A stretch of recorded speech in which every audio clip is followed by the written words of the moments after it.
Abra comigo sua Bíblia, na carta aos Hebreus, o livro aos Hebreus, ou carta aos Hebreus. Esse é um livro que nós não temos uma autoria bem definida na história da composição dos livros bíblicos, mas é um dos livros que recebe seu mérito como texto inspirado por causa de seu próprio conteúdo. Conteúdo praticamente inquestionável, incontestável, acerca de tudo que ele ensina e apresenta para a fé cristã. Quero que você não deixe de participar. Você que é casal. Quem é casal? Casado, levanta a mão. Olha lá. Sábado, 19h30. Tem um encontro muito bom aqui, para casais. Você deveria participar, priorizar na sua agenda, porque vai ser bênção para a sua vida, com certeza, tá certo? Então não deixa de participar não. Hebreus 12, versículo 18 em diante. Vamos lá.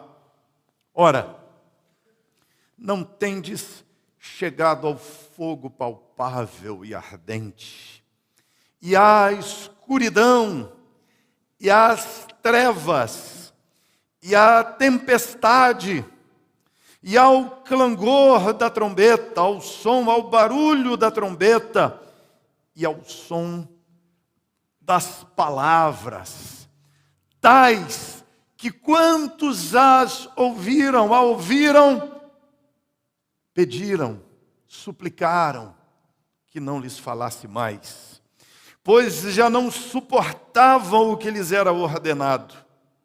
Até um animal, se tocar o monte, será apedrejado. Na verdade, de tal modo era horrível o espetáculo, que Moisés disse: sinto-me aterrado e trêmulo. Mas tendes chegado, irmãos, ao monte Sião, a cidade do Deus vivo, a Jerusalém celestial, e as incontáveis hostes de anjos, e a universal assembleia, a igreja dos primogênitos arrolados no céu, e a Deus, o juiz de todos, e aos espíritos dos justos aperfeiçoados, e a Jesus, o mediador da nova aliança, e ao sangue da aspersão, que fala coisas superiores ao que fala o próprio Abel. Tende cuidado. Tenha cuidado.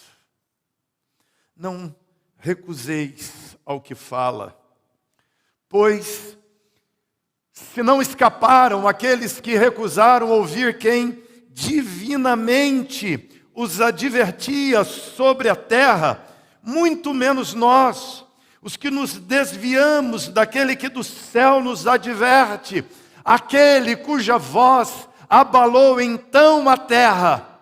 Agora, porém, ele promete dizendo: ainda uma vez por todas farei abalar não só a terra, mas também o céu. Ora, esta palavra, ainda uma vez por todas, significa a remoção dessas coisas abaladas, como tinham sido feitas, para que as coisas que não são abaladas permaneçam.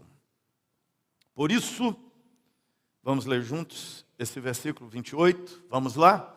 Por isso, recebendo nós um reino inabalável, retenhamos a graça pela qual sirvamos a Deus de modo agradável, com reverência e santo temor, porque o nosso Deus é fogo consumidor. Meu Deus, com temor e tremor que nós também oramos, com santa reverência, às verdades, aos valores, a tudo que é precioso no teu reino e na tua obra. E nós oramos em nome de Jesus, pedindo sabedoria no lidar com todas estas coisas. E que ler e meditar nesse texto nos ajude nos faça mais crentes, nos faça mais santos, nos faça mais fiéis, nos faça mais avivados. Ó Deus, que ler e meditar na Tua palavra que acabamos agora de ler, nos faça Te servir melhor. É o meu desejo, é a minha súplica, a minha oração ao Senhor, em nome de Jesus. Amém. Eu quero, nesse nosso mês de setembro, quando temos falado sobre perseverança no serviço a Deus, perseverando em servir a Deus, hoje convidar você para pensar acerca do servindo a Deus de maneira agradável. Quero desafiar você, se já tem servido, a servir mais. Se não tem servido, passar a servir. E se tem servido, passar a servir melhor.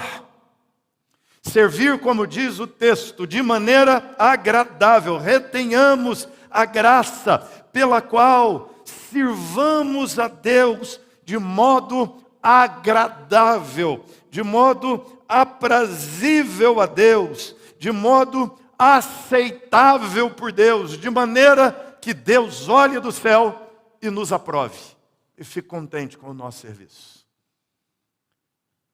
Que o Senhor nos ajude a servi-lo melhor e a servi-lo de maneira agradável. Para desafiar os irmãos hebreus a servirem a Deus de forma agradável, o autor de Hebreus faz aqui no texto um contraste entre Sinai e Sião. Há um contraste entre o Sinai e Sião, que significa que é um contraste entre a igreja do Velho Testamento e a igreja do Novo, que é um contraste entre Moisés e Cristo, que é um contraste entre a promessa de herdar Canaã e a promessa de herdar o reino eterno dos céus. Significa que é um contraste entre uma vida temporária numa terra de Canaã e uma vida eterna no céu. Significa que é uma promessa de algo terreno contrastada com uma promessa de algo celestial. Uma promessa de coisas temporais em contraste com uma promessa de coisas eternas. Ele faz esse contraste, então, entre Sinai e o Sião. E ele faz para mostrar duas coisas: nosso privilégio e nossa responsabilidade. Ele quer nos mostrar nosso privilégio e nossa... Todo grande privilégio traz consigo grandes responsabilidades. Todo grande privilégio traz consigo grandes responsabilidades. E se Deus te deu grandes privilégios em relação aos demais crentes da história, em especial aos crentes do Velho Testamento, em especial em relação aos crentes do Sinai, Deus deu também a você grandes responsabilidades. Então, nós cristãos do século 21 temos uma grande responsabilidade. Somos cerca de 2,8 bilhões de cristãos ao redor do mundo hoje. Cristãos de várias naturezas, protestantes, históricos como nós, pentecostais independentes, como tantos outros no Brasil, católicos, anglicanos, ortodoxos, e os chamados de fronteira, que são os testemunhas de Jeová, adventistas, mórmons, que por nós não são considerados como cristãos, mas pelos não cristãos do mundo são considerados cristãos. Então, nesse grande grupo de cristãos ao redor da terra, temos hoje no planeta cerca de 2 bilhões e 800 milhões de pessoas que se dizem cristãos, mas grande parte deles, a esmagadora maioria deles, não sabe, não tem consciência de quais são suas responsabilidades como cristãos. Na verdade, grande parte deles não creem nas doutrinas essenciais do cristianismo e não praticam as disciplinas vitais da fé cristã. Ou seja, sofrem da maior doença do cristianismo do nosso século 21, uma doença chamada nominalismo. São cristãos de nome, mas não são cristãos de fato. Lembra da pergunta de Jesus aos seguidores ali no seu entorno? Ele pergunta a eles assim: por que me chamam Senhor, Senhor, e não fazem o que eu mando? Ou seja, Jesus está dizendo: eu sou o seu Senhor se você me obedece. Se você não me obedece, eu não sou o seu Senhor. Você não é meu servo. Essa é a realidade. A minoria, na verdade, dos cristãos hoje é que, na realidade, servem a Cristo verdadeiramente. Os bilhões de cristãos ao redor do mundo estão distribuídos em cerca de 5 milhões de igrejas. E dessas 5 milhões de igrejas, 4 milhões das igrejas estão em declínio, morrendo. Porque não vivem ardorosamente o cristianismo, porque não servem a Deus de forma agradável, servem à religião, servem a uma tradição, servem a uma repetição, servem a um ritualismo, servem simplesmente a um nome de cristianismo, mas ausentes da essência da fé cristã.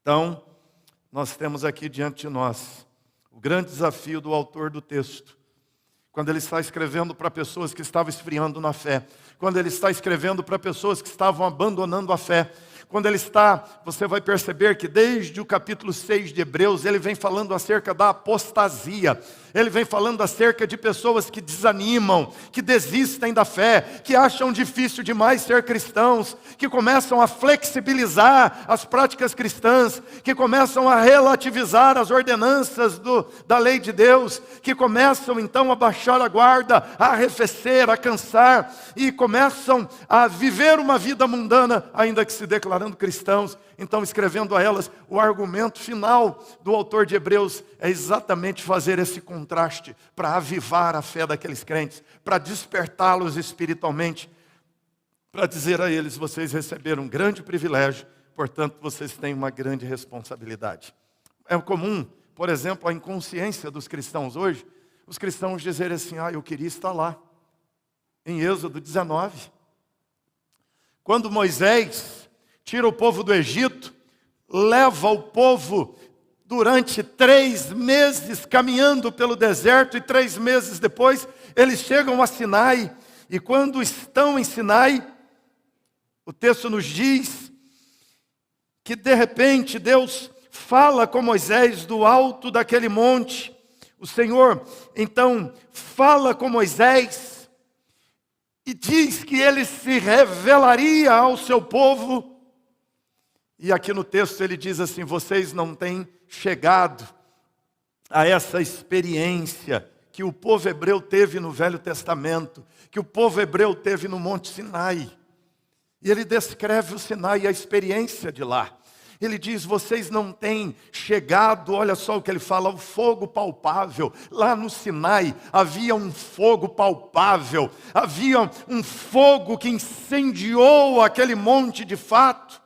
Segundo alguns arqueólogos, há um lugar hoje na Arábia que seria esse monte, os cristãos quase não têm acesso lá, porque o Islã inibe esse acesso.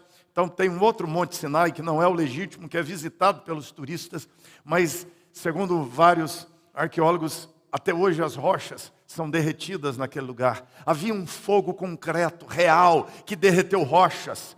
Havia um fogo concreto, o texto diz, o fogo era palpável. Não somente um fogo palpável, houve naquele momento uma escuridão, nuvens cobrem os céus, e tudo se torna denso, escuro. O povo hebreu está num breu agora, escuro, nuvens. Parece que fechou o tempo para aquelas tempestades assustadoras de final de tarde. Mas além de fogo e escuridão, vem de fato uma tempestade. Tem raios, tem trovões, relâmpagos riscando aquele céu escuro na região do Monte Sinai. E começa um zumbido, um clangor, um som ensurdecedor, como se tivesse uma trombeta, um chofar tocando, e aquele barulho ensurdecedor, trovões, raios, a terra estremecendo, a terra abalada, e as pessoas ficam ali aterradas, e Deus dá uma ordem a Moisés: se alguém encostar no monte, ser humano ou animal, que seja morto, que seja apedrejado. Moisés sobe ao monte para receber a lei divina. Mas o texto diz que o espetáculo é tão aterrador, que o espetáculo é tão assustador, que Moisés se sente aterrado, ou seja, temente e trêmulo.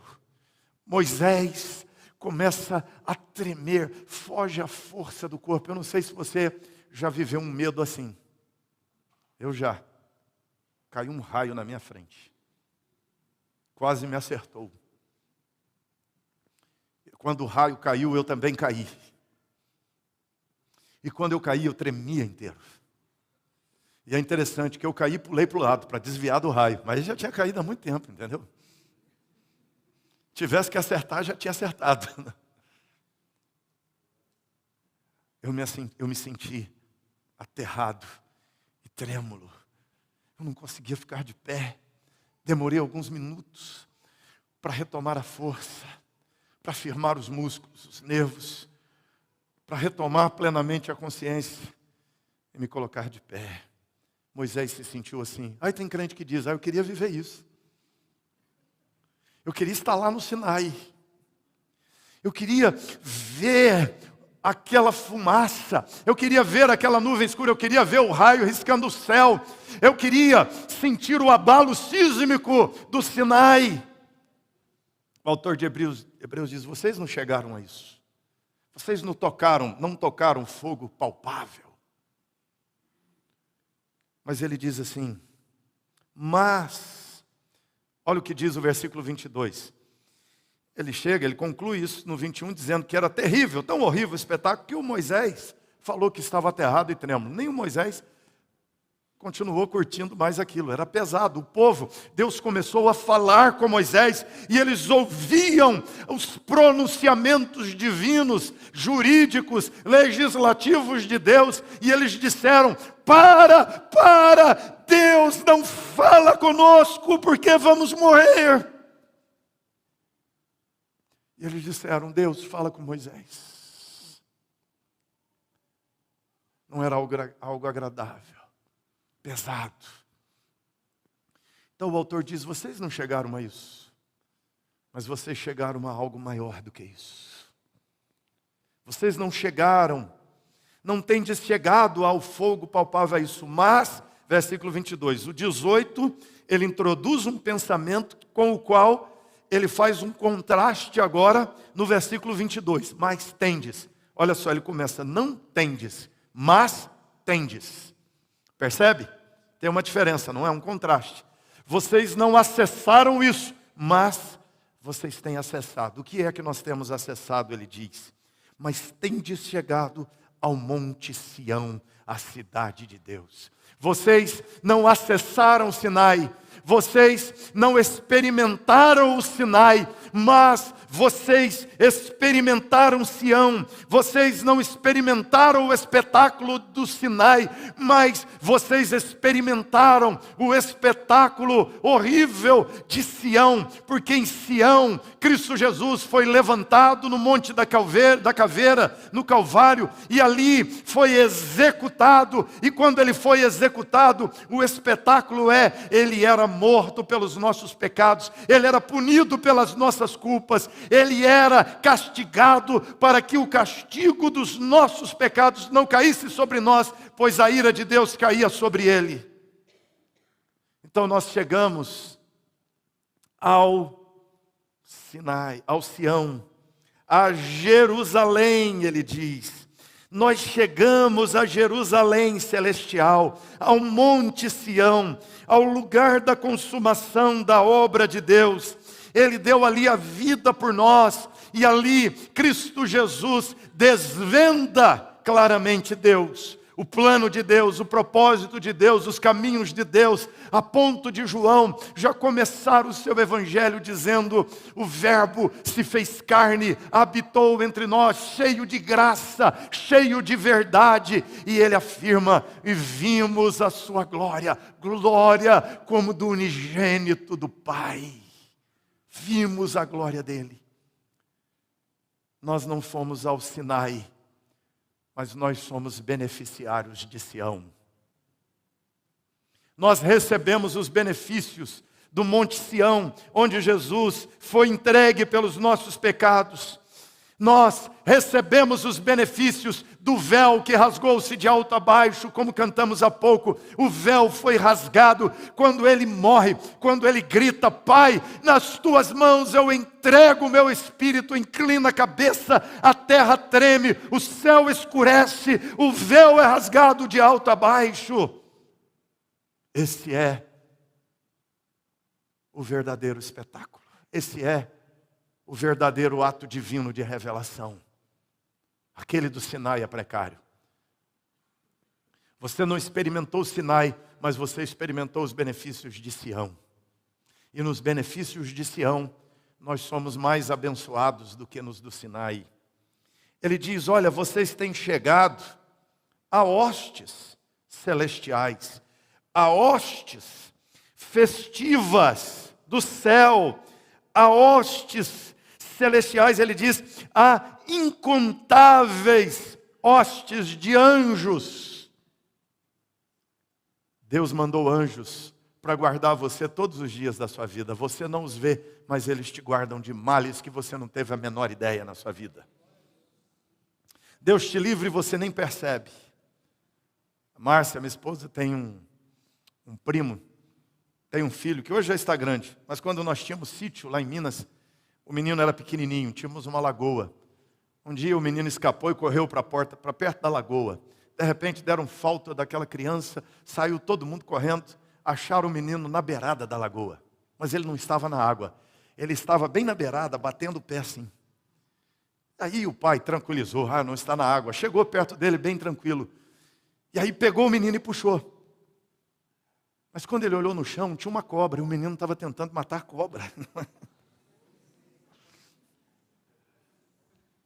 3 aninhos, 4 aninhos. E pior, ele estava de bota, ele tirou a bota para tentar matar a cobra, para ficar melhor, não é? Nós não temos ideia, aquele menino não tinha ideia do livramento que ele vivenciou naquela hora. Ele não tinha ideia do risco que correu. A lagoa, a cobra, ele não tinha a menor noção. Somos nós indo e vindo, pegando o metrô, pegando Uber, pegando táxi, pegando avião, pegando ônibus, pegando carro, pegando trânsito, indo e vindo à noite e dia. Você não tem a menor ideia, mas nós temos tido o alto privilégio de ser acompanhados e cercados de hostes de anjos celestiais. Nós temos chegado, diz ele, à Assembleia dos Santos, a reunião festiva dos santos. Ele diz: vocês têm se achegado à universal Assembleia. Não é o nome de uma igreja, uma fusão de universal do reino de Deus com a Assembleia de Deus, não é? A universal Assembleia, não é isso, tem nada a ver.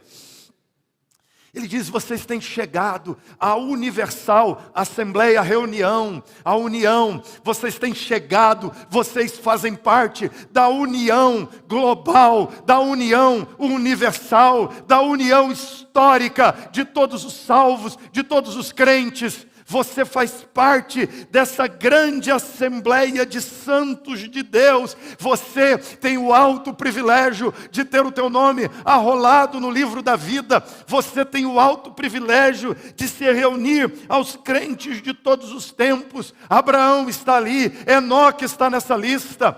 Você tem aqui o nome de Abel, o primeiro justo que adorou a Deus. Você tem Asaf, você tem Davi, Daniel está nessa igreja, Jeremias, Isaías, você tem Oseias nessa igreja, você tem Ezequias, você tem o apóstolo Paulo, você tem Pedro, o apóstolo, você tem Maria, mãe do Senhor Jesus, você tem Tiago nessa igreja. igreja, você tem João, está ali, é parte dessa grande assembleia. Você tem os pais gloriosos da igreja, Agostinho, você tem os grandes reformadores, Lutero, Calvino, você tem os primeiros grandes mártires da história da fé cristã, você tem os mártires da era da reforma protestante, você tem nessa assembleia os nomes mais gloriosos da história, e o teu nome está nessa lista também, aleluia. Que privilégio recebemos de Deus, nosso nome está rolado nessa universal Assembleia dos Santos de Deus.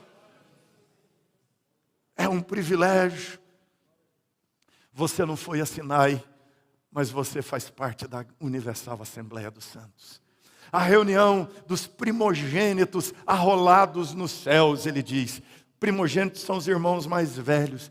E aqui ele diz assim, esses que eu falei o nome são os irmãos mais velhos, que já morreram e que já estão no céu e que já estão na presença gloriosa de Deus. Eles já compõem a reunião dos primogênitos que já foram arrolados nos céus. Aqueles que já morreram só foram arrolados no céu. A gente chora aqui na terra, mas eles cantam gloriosamente na presença dos céus. E você tem o alto privilégio de viver aqui na terra, mas de fazer parte da reunião dos primogênitos arrolado no céu. Quando morremos aqui na terra, nos reunimos com os nossos irmãos mais velhos que já partiram antes de nós. Nós temos nos achegado, ele diz, a Deus, o juiz de todos. Nós não chegamos ao Sinai, mas nos chegamos diretamente a Deus, o supremo juiz, o soberano e glorioso Senhor, o juiz de vivos e mortos. Você tem o alto privilégio de estar numa audiência com o juiz supremo, e nessa audiência ele tem todos os motivos para te jogar no inferno. Ele tem as suas culpas todas diante dele, ele tem cada pecado que você cometeu, ele tem cada ato de transgressão da sua lei, ele tem cada impureza da sua alma, cada preguiça da sua alma, cada injúria da sua alma, ele tem cada ato de idolatria, ele tem cada ato de amargura, cada ato de fofoca, de violência, de promiscuidade. Ele tem tudo o que nós fizemos diante dele listado um por um, e ele tem todos os motivos para nos jogar no inferno. Mas o supremo juiz bateu o seu martelo e disse, é inocente, está justificado, está perdoado, porque todas as culpas foram pagas lá em Sião, no Calvário. Você se achega ao juiz supremo. E você chega diante do juiz supremo, e o juiz supremo não te rejeita. O juiz supremo te aceita. O juiz supremo fez a sua ira cair sobre Jesus e pagou por nossas transgressões. Pagou por todas as nossas iniquidades. Eu gosto muito de uma história antiga que explica bem isso. Que é um sujeito que aprontava todas, ele tinha um amigo advogado que sempre o inocentava. Sempre o defendia bem, era um hábil advogado. E ele aprontava, ia para uma audiência, o advogado ganhava do juiz e ele era solto. Ganhava da promotoria, ele era solto. Convencia o juiz. Até que um tempo ele se desencontrou com esse grande amigo. Ficou um tempo também sem aprontar nada, até que se meteu numa situação complicada, voz de prisão. Até que ele procura seu amigo advogado e não o encontra. Arruma outro advogado e finalmente ele vai para a audiência. É tirado da cela, levado para a audiência. Desanimado, pensando, não achei aquele meu hábil advogado. Será que esse outro terá a mesma habilidade? Quando ele chega na audiência, que ele entra, quem está sentado na cadeira do juiz? O seu amigo. Ele disse, agora resolvido. Tudo resolvido, meu amigo vai me inocentar. Não preciso nem de advogado mais.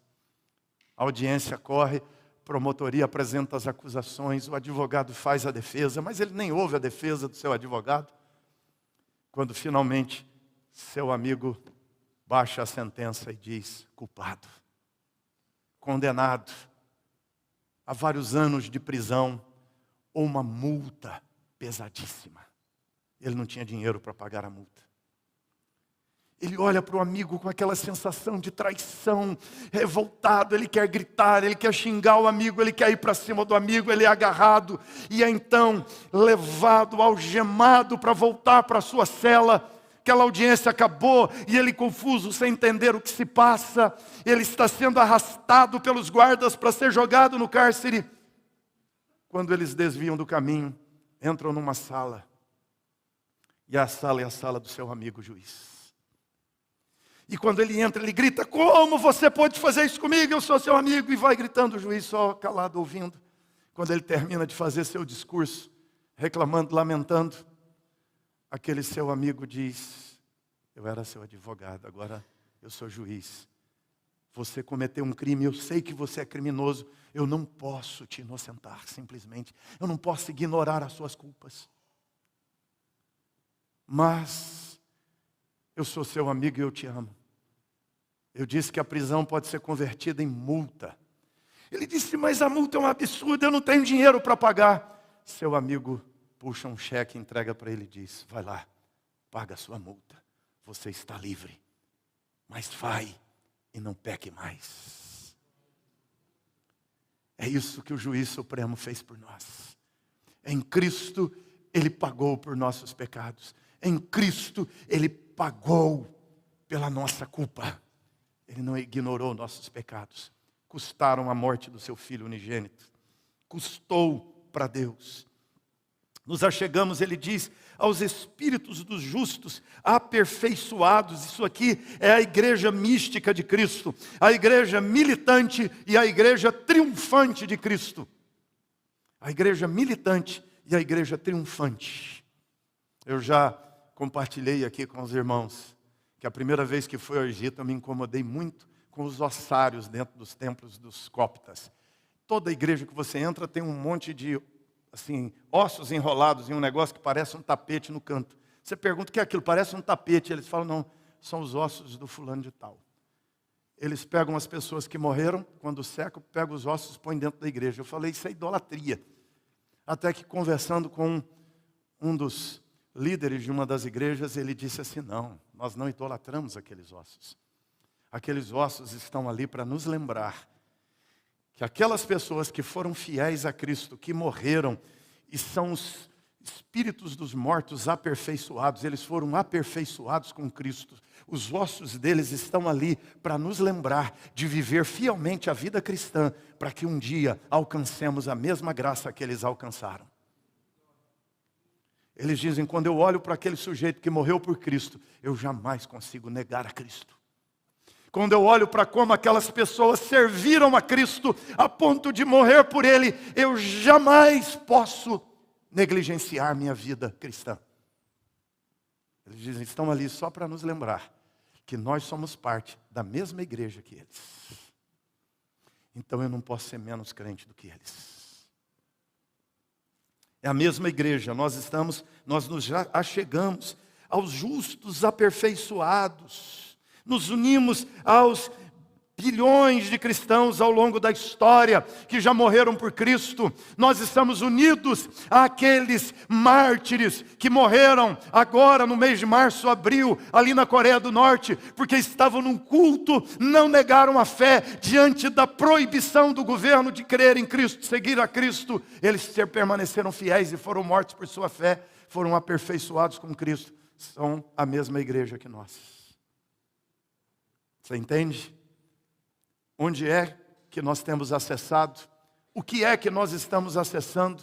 Nós estamos unidos àqueles que têm vivido e morrido por Cristo ao redor do mundo. São cerca de 100 mil cristãos mortos pelo mundo afora. São mais de 100 mil cristãos mortos pelo mundo afora, irmãos. Todos os anos, todos os anos.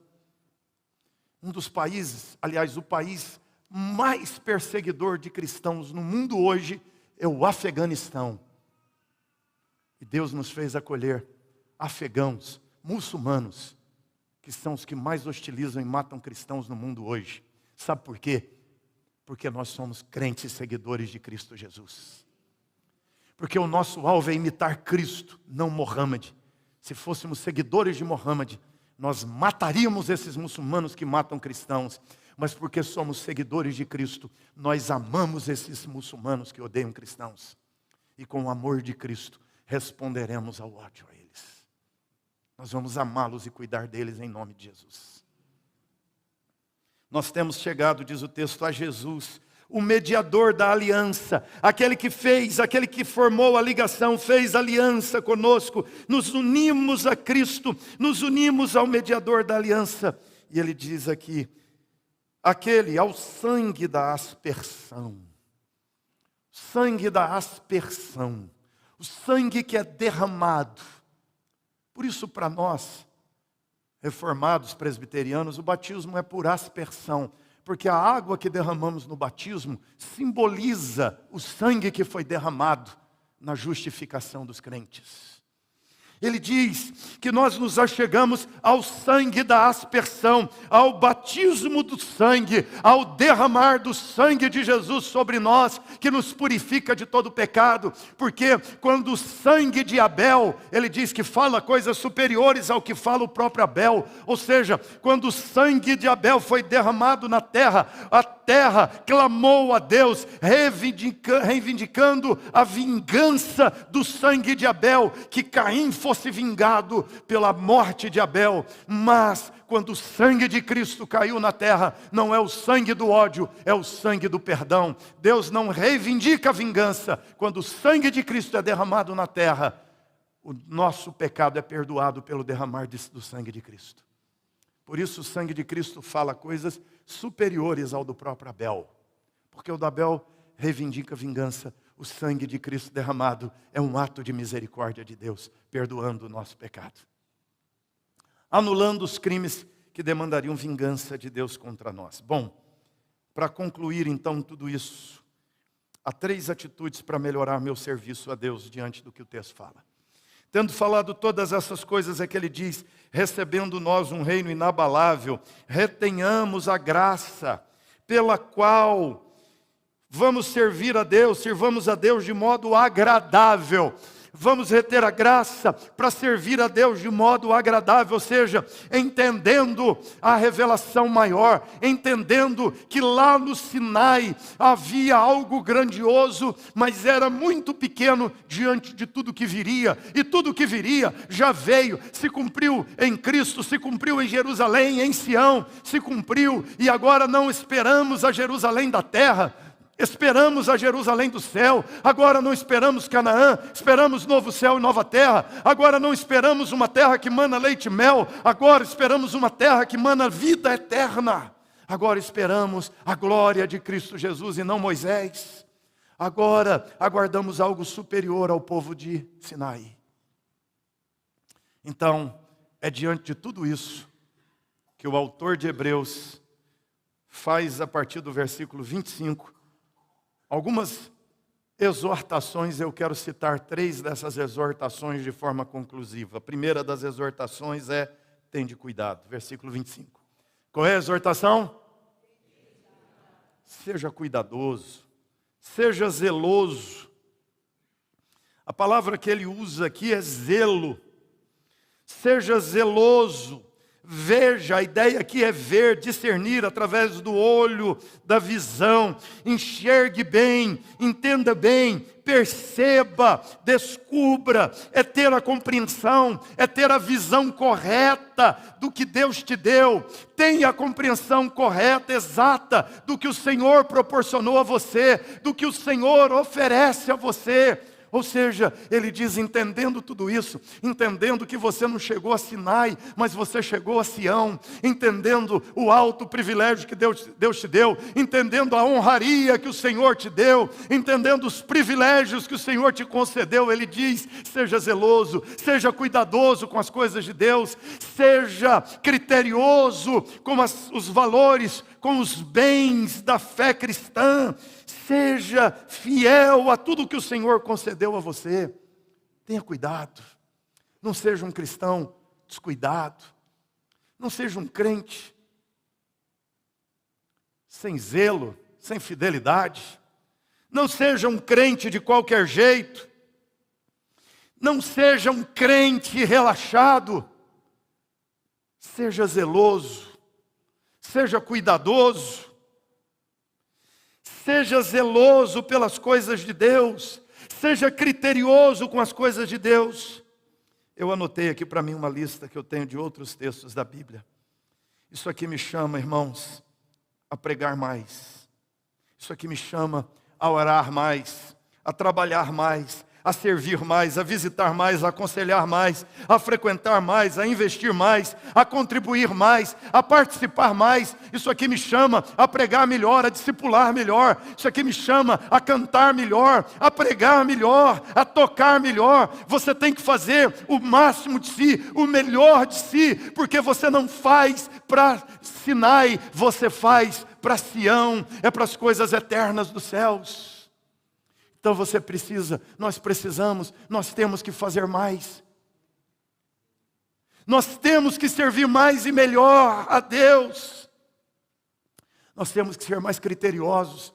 Nós temos que cuidar melhor das coisas de Deus. Nós temos que melhorar nossa vida cristã. Nós temos que melhorar nosso conhecimento cristão. Nós temos que melhorar nosso prédio. Nós temos que melhorar nosso investimento missionário. Nós temos que melhorar nossas contribuições com a obra de Deus. Nós temos que fazer mais, porque a palavra diz: tenha cuidado, tenha zelo pelas coisas de Deus. Não trate a casa do Senhor, as coisas do Senhor, o nome do Senhor, os bens da fé cristã de qualquer jeito. Não trate o culto de qualquer jeito. Não trate a oração de qualquer jeito. Não trate a Bíblia de qualquer jeito. Seja zeloso com as coisas de Deus. Seja zeloso com o nome de Deus que você carrega. Honre a fé, honre a igreja do Senhor, porque não é nossa, irmãos. Não é a igreja presbiteriana, irmãos. É a Assembleia Universal dos santos arrolados nos céus, dos primogênitos arrolados no céu. Nós carregamos mais do que a arca da aliança do Velho Testamento. Nós carregamos a revelação divina do Novo Testamento. Nós carregamos as verdades eternas de Deus. O que temos aqui no Sinai é o que chama-se, tecnicamente, no estudo das religiões, de uma hierofania. Quando o povo antigo daquele mundo via um raio, eles diziam: é uma divindade. Eles diziam: é Haddad, é Marduk, é Baal, é Thor para os nórdicos, é Zeus para os gregos. Ou quando eles viam uma tempestade, eles tinham uma equação que era tempestade, raio, chuva, fertilidade, que era uma manifestação das divindades. Mas Deus manda um raio. As divindades deles não falavam com eles. As divindades deles faziam a explosão do raio. Vinha o trovão, vinha o terremoto, vinha a nuvem, mas não diziam nada. Para eles era só a manifestação atmosférica. Eles achavam que era uma divindade falando, mas não tinha mensagem. Deus manda raios, Deus manda trovões, Deus manda relâmpagos. E depois Deus fala do céu. E Deus dá a lei. E Moisés anota a lei. Uma religião inteligente, que tem regras, que tem normas, que tem comportamentos. E a nós cabe ser zelosos e responder com santidade e zelo às falas, aos pronunciamentos divinos. Você não verá nenhuma hierofania de nenhuma divindade outra que não seja a divindade da Bíblia Sagrada.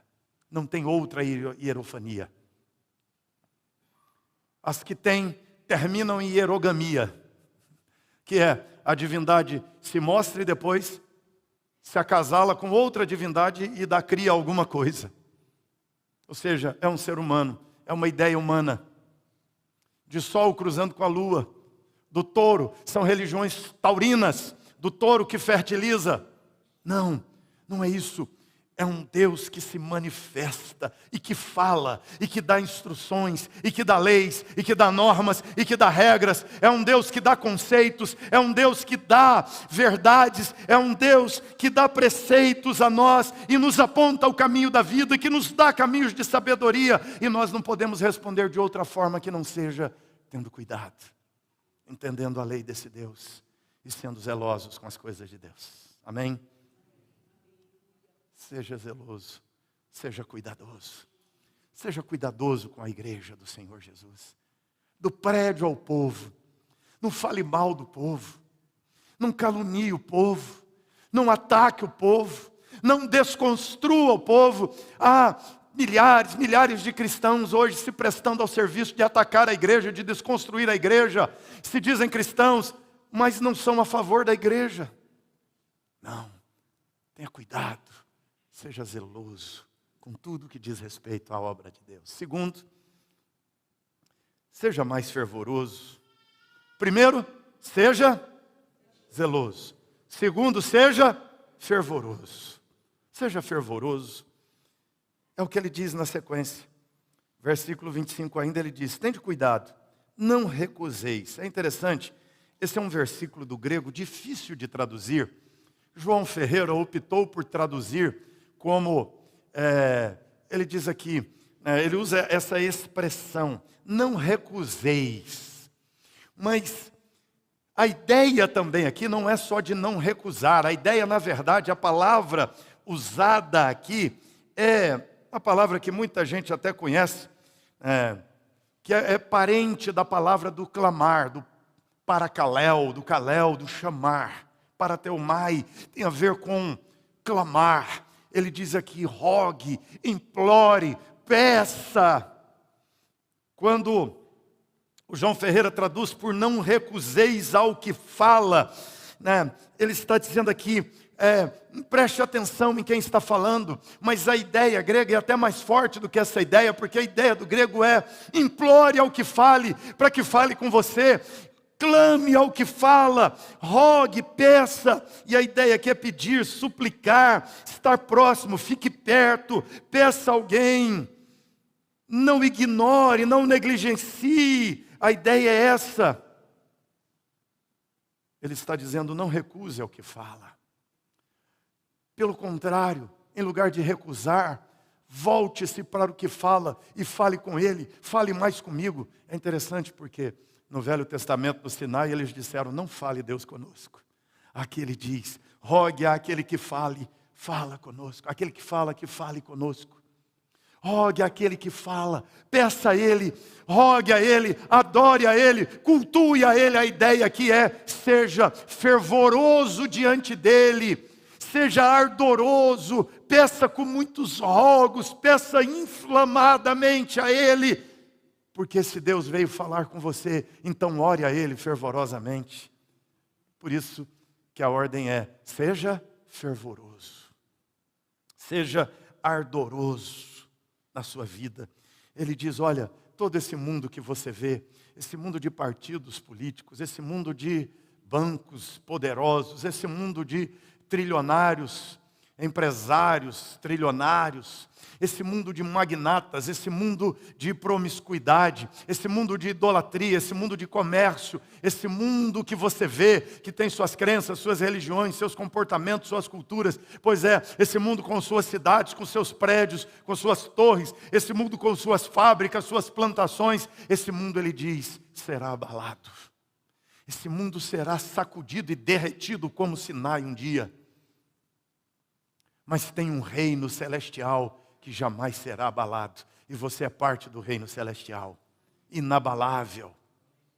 O reino inabalável. Por isso é que ele diz, não recuse ao que fala, pois se não escaparam aqueles que recusaram ouvir quem divinamente os advertia da terra, muito menos nós, que nos desviamos daquele que nos adverte do céu. Deus fala com você do céu, Deus fala com você pelo Espírito Santo, através da palavra. Deus fez documentar e registrar suas revelações, elas estão aí na sua mão. Você tem o manual de Deus, você tem a revelação de Deus escrita. Leia, entenda, estude a palavra de Deus, obedeça, alinhe sua vida à lei de Deus, à palavra de Deus, e seja um crente fervoroso. Ore fervorosamente, cante fervorosamente, viva fervorosamente a fé cristã, testemunhe fervorosamente, venha para o culto fervorosamente, chegue na hora em nome de Jesus, amém? Então domingo que vem ninguém atrasa. Não saia correndo com pressa, fique atento, não vá ficar navegando na internet, desconectado, e aí o WhatsApp é mais importante, Facebook é mais importante, TikTok é mais importante, Instagram é mais importante. Não, a presença santa e gloriosa de Deus é mais importante. Seja fervoroso na casa do Senhor, seja fervoroso na tua vida, na tua oração pessoal, particular. Dobre seu joelho, ore mais, busque mais, seja mais crente, seja mais santo, seja mais vivo, seja mais ativo no testemunho a Deus, seja mais fiel, seja mais generoso diante do Senhor, seja mais fervoroso como crente. Porque dos bilhões de cristãos do mundo hoje, a minoria é fervorosa e fiel. Porque grande parte é só nominal e não fiel. Então, seja fervoroso, seja zeloso, seja fervoroso e, por último, seja firme.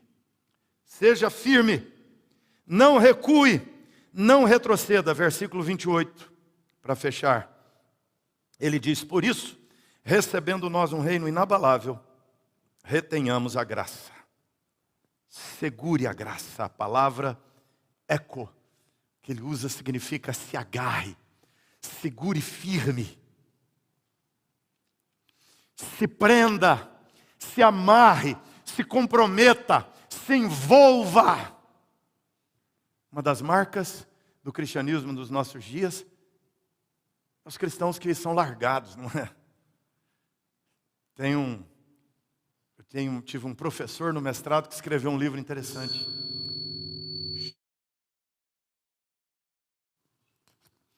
Ele diz no seu livro que alguns cristãos são mochileiros. Eles não vêm para a igreja de mala, eles não vêm de mudança, eles vêm para a igreja de mochila. Fez raiva, vai embora. Qualquer coisinha, não.